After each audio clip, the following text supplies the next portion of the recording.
Γεια σας, ονομάζομαι Γαριφάλου Γιώργος και σήμερα θα κάνω ένα σχολιασμό πάνω στο πόρταλ του Πανεπιστημίου Θεσσαλίας. Το site είναι το www.uth.gr. Ας το ψάξουμε και από το Google να το βρούμε. Θα πατήσουμε Πανεπιστήμιο Θεσσαλίας. Ωραία. Εδώ βλέπουμε τα αποτελέσματα που μας βγάζει. Στην αρχή βλέπουμε το logo του Πανεπιστημίου καθώς και τη θέση του Πανεπιστημίου στο χάρτη. Αν κατέβουμε λίγο πιο κάτω, το πρώτο αποτέλεσμα που βλέπουμε είναι αυτό που θέλουμε, Πανεπιστήμιο Θεσσαλίας, www.uth.gr. Ωραία. Μπαίνουμε μέσα. Όσον αφορά το σχολιασμό, θα μιλήσουμε για την αποδοτικότητα, το περιεχόμενο, καθώς και την αισθητική του συγκεκριμένου site, όχι απαραίτητα με αυτή τη σειρά, αλλά θα ακολουθήσουμε μια ροή από πάνω προς τα κάτω για το σχολιασμό του site για να μην χαθούμε. Ξεκινώντας βλέπουμε το logo, όπως είδαμε και πριν στην αναζήτηση στο Google του Πανεπιστημίου, και από κάτω ένα navigation bar. Στο navigation bar υπάρχουν με drop down list κάποιες επιλογές για το Πανεπιστήμιο, τα ακαδημαϊκά, φοιτητές, διοίκηση, έρευνα και υπηρεσίες χρηστών. Λίγο πιο δίπλα υπάρχει η αναζήτηση μέσα στο site, η οποία κατά την άποψή μου κακώς βρίσκεται εκεί, χαλάει την αισθητική. Είναι καλό βέβαια να υπάρχει αναζήτηση ψηλά, αλλά όχι έτσι όπως την έχουν βάλει στο συγκεκριμένο site. Είναι απλά άσχημο εδώ πέρα. Θα μπορούσαν να είναι κάπου ψηλά, αλλά όχι εδώ. Λίγο πιο δίπλα βλέπουμε από την άλλη μεριά ότι υπάρχει επιλογή αυτό το site να το δούμε μεταφρασμένο στα αγγλικά. Αν το πατήσουμε να ανοίξει σε ένα καινούριο tab, το βλέπουμε εδώ πέρα, είναι μεταφρασμένο στα αγγλικά αυτή τη φορά, όπως και τα πάντα, όλα οι πληροφορίες που βρίσκονται στο site είναι μεταφρασμένα στα αγγλικά. Ας γυρίσουμε πίσω. Υπάρχει και ένα κουμπί εδώ πέρα το οποίο σε γυρνάει στην αρχική σελίδα, όπου και να βρίσκεσαι. Ωραία. Κατεβαίνοντας λίγο πιο κάτω βλέπουμε μια εικόνα. Όπως βλέπετε εδώ πέρα, βλέπετε κάποιους φοιτητές να κάνουν κάποιες δραστηριότητες από ό,τι φαίνεται που προσφέρει το Πανεπιστήμιο. Βέβαια, όταν κάποιος μπαίνει στο site ενός πανεπιστημίου, θα ήθελε να δει μια χαρακτηριστική εικόνα του Πανεπιστημίου και όχι κάποιους φοιτητές να κάνουν δραστηριότητες. Οι εικόνες εδώ πέρα που βλέπετε αλλάζουν κάθε τόσο, αλλά και πάλι όποια εικόνα και να δεις δεν είναι η εικόνα που θα περίμενες. Δεν είναι τόσο χαρακτηριστική του Πανεπιστημίου. Είναι περισσότερο φοιτητές που ασχολούνται με κάποιες δραστηριότητες ή κάποιες φωτογραφίες του Βόλου. Όπως και να έχει, δεν είναι ωραία εικόνα. Εδώ βλέπουμε κάποια κουτιά. Εδώ έχουμε ένα drop down list ακόμη με συντομεύσεις. Κάποιες άλλες επιλογές και κάποιες άλλες πληροφορίες εδώ πέρα, οι οποίες δεν θα έπρεπε κατά την άποψή μου να υπάρχουν σε αυτό το σημείο.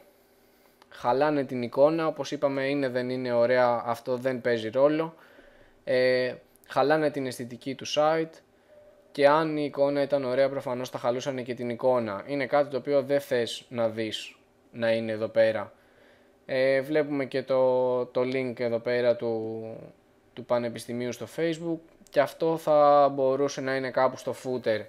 Σίγουρα το συγκεκριμένο σηματάκι του Facebook γίνεται αντιληπτό όπου και να βρίσκεται. Ας κατέβουμε λίγο πιο χαμηλά. Ωραία. Εδώ βλέπουμε κάποιες πληροφορίες, από ό,τι φαίνεται είναι πάρα πολλές. Εδώ μέσα στα δύο κουτάκια με το πορτοκαλί πλαίσιο βλέπουμε κάποιες πληροφορίες για το Πανεπιστήμιο. Έχει μια παρουσίαση όπως φαίνεται παρακάτω. Μετά έχει κάποια βίντεο και εδώ πέρα ένα link που λέει «Μιλώ για το Πανεπιστήμιό μου», που μπορείς να δεις κάποιες σχετικές συνεντεύξεις.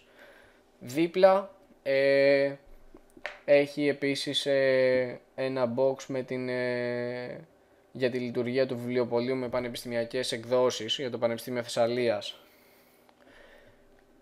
Αυτό που σου κάνει πρώτη εντύπωση είναι σίγουρα η ασυμμετρία που βλέπουμε εδώ πέρα. η οποία ξεκινάει από τα boxes που αναφέραμε και συνεχίζει με όλες τις υπόλοιπες πληροφορίες που ακολουθούν στο site. Βλέπουμε επίσης ότι οι πληροφορίες είναι πάρα πολλές. Βλέπουμε εδώ πέρα έχουμε ειδήσεις, ανακοινώσεις, προσεχείς εκδηλώσεις, προηγούμενες εκδηλώσεις. Γενικά δεν είναι κάτι το οποίο είναι και τόσο συνετό. Θα μπορούσαν να υπάρχουν πολύ λιγότερες πληροφορίες. Πρέπει πάντα να έχουμε στο μυαλό μας ποιος επισκέφτεται το site το οποίο φτιάχνουμε. Αν το επισκέφτεται ένας πρωτοετής, σίγουρα δεν θέλει να δει όλα αυτά. Αν πάλι το επισκέπτεται κάποιος ο οποίος δεν έχει ξαναπεί ποτέ και θέλει απλά να δει κάποιες γενικές πληροφορίες, σίγουρα δεν θέλει να δει όλα αυτά. Αν απ' την άλλη το βλέπει κάποιος ο οποίος βρίσκεται ήδη στο Πανεπιστήμιο Θεσσαλίας και θέλει να δει κάποιες συγκεκριμένες ανακοινώσεις, θα πρέπει να υπάρχει επιλογή να κατευθυνθεί κατευθείαν στις συγκεκριμένες ενημερώσεις χωρίς να δει όλες αυτές τις περιττές πληροφορίες. Βλέπουμε ότι είναι οι πληροφορίες από παλιές ημερομηνίες. Σήμερα έχουμε 12 Εντεκάτου. Η τελευταία είδηση που αναφέρεται στο site είναι από 29 Ενάτου. Θα μπορούσαν να είναι ειδήσεις μόνο αυτής της εβδομάδας. Όποιος θέλει να δει κάτι παραπάνω θα μπορούσε να πατήσει περισσότερες ειδήσεις. Το ίδιο ισχύει βέβαια και για τις ανακοινώσεις και για τις προσεχείς εκδηλώσεις και προηγούμενες εκδηλώσεις. Βλέπουμε επίσης και κάποια links εδώ πέρα για θέσεις εργασίας και διαγωνισμούς. Σίγουρα θα μπορούσαν να είναι πιο μεγάλα και να μην μπλέκονται τόσο πολύ με όλες αυτές τις πληροφορίες εδώ μέσα. Είναι κάτι διαφορετικό. Τέλος, στο footer βλέπουμε κάποια links για τον Εύδοξο, ένα παράρτημα διπλώματος, διάβια και κάποιες πληροφορίες για το πανεπιστήμιο εδώ πέρα.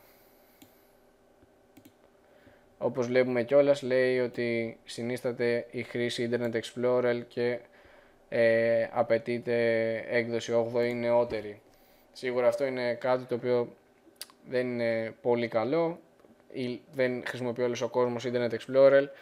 Αντιθέτως έχει αρχίσει και πέφτει η χρησιμότητα του Internet Explorer.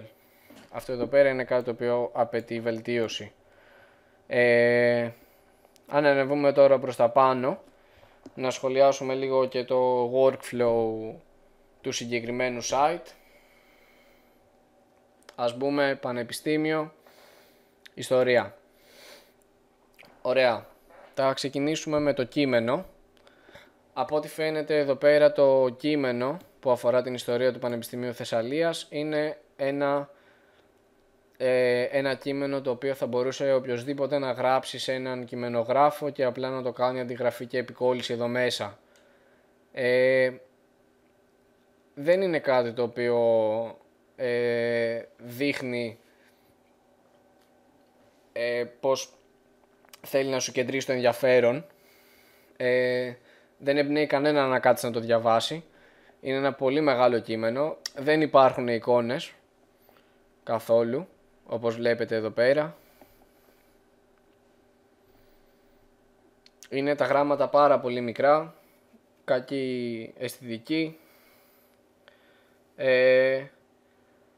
Επίσης βλέπουμε στα δεξιά κάποιες εικόνες οι οποίες δεν είναι χαρακτηριστικές με την ιστορία του Πανεπιστημίου. Μάλλον κακώς υπάρχουν εδώ πέρα και το χειρότερο είναι ότι σε ακολουθούν σε όποιο tab και να ανοίξεις. Αυτές οι άσχετες εικόνες έχουν σχέση με το Πανεπιστήμιο Θεσσαλίας, αλλά όχι με το tab που ανοίξαμε. Κάποιος θα περίμενε να δει κάτι σχετικό με την ιστορία του Πανεπιστημίου.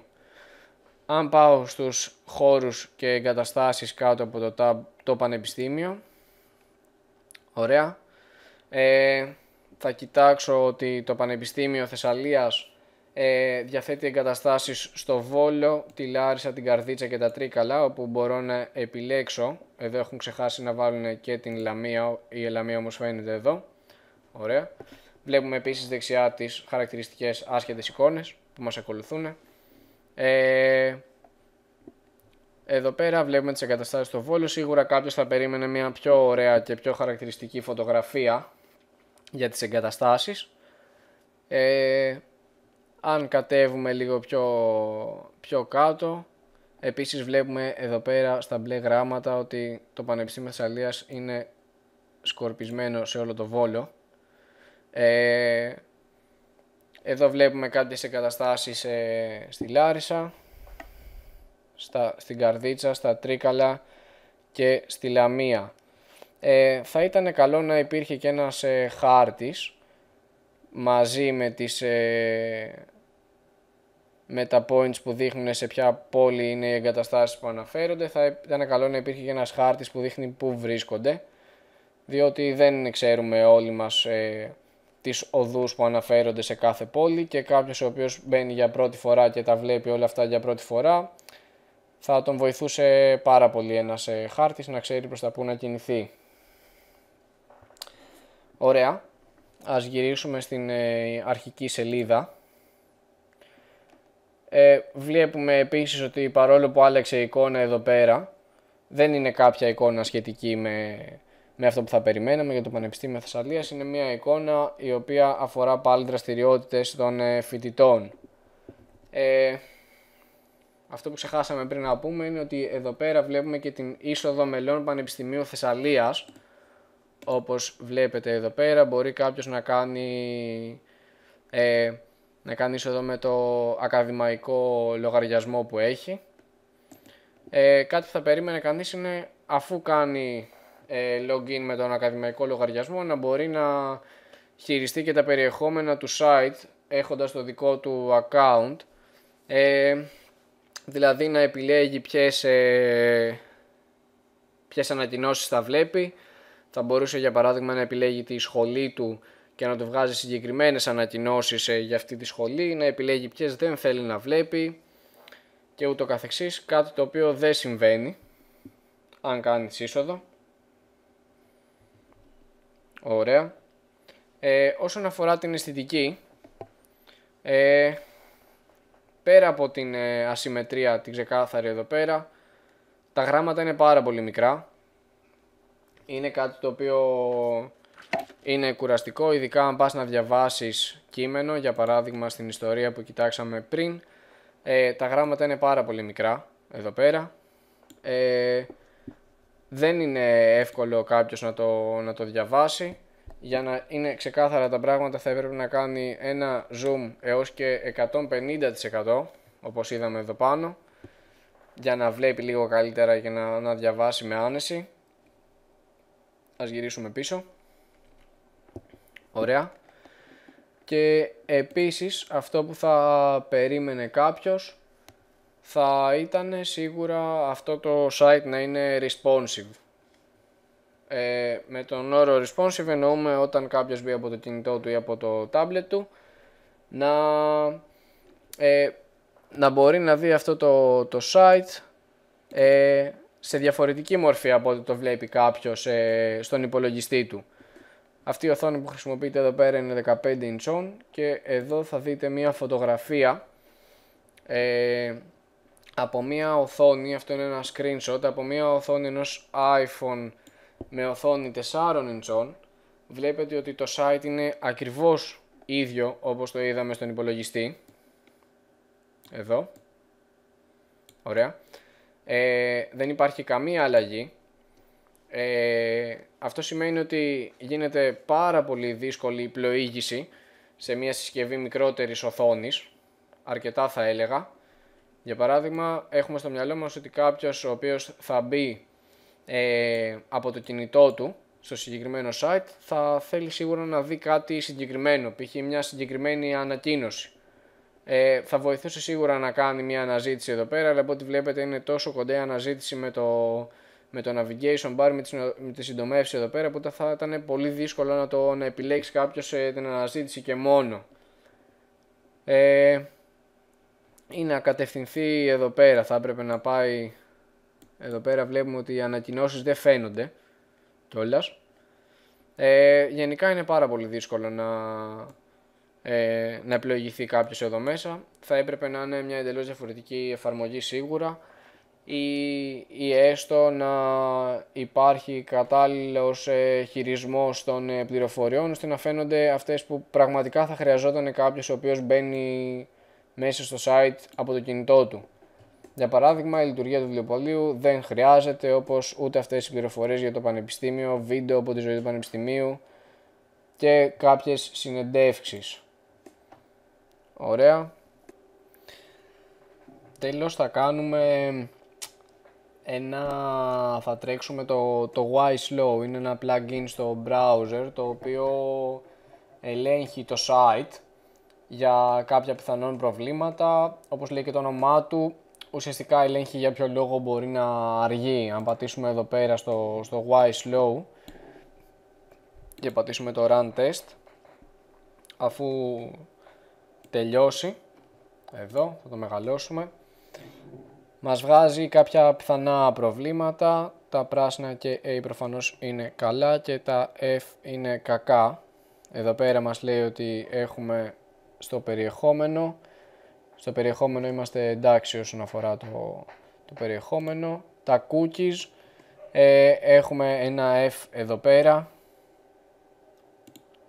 Μας λέει ποια είναι τα προβλήματα. Εδώ. 21 λέει εδώ. Μετά στη CSS, όπως βλέπουμε, είμαστε εντάξει. Όσον αφορά τις εικόνες, μας λέει ότι 9 εικόνες αλλάζουν το μέγεθός τους μέσα σε HTML, το οποίο όπως φαίνεται δεν είναι κάτι καλό. Μετά, άμα συνεχίσουμε στη JavaScript, είμαστε μια χαρά. Και όσον αφορά το server, έχουμε επίσης κάποια προβληματάκια εδώ πέρα. Όσον αφορά το Content Delivery Network, όπως γράφει εδώ πέρα, έχουμε πρόβλημα. Στο Expires Headers επίσης έχουμε ακόμη 6 προβληματάκια στο Compress Components με το gzip. Ωραία. Και έχουμε προβλήματα επίσης άλλα 22 στο Configure Entity Tags. Αυτά από μένα. Ευχαριστώ πάρα πολύ για τον χρόνο σας. Ελπίζω να βοήθησε.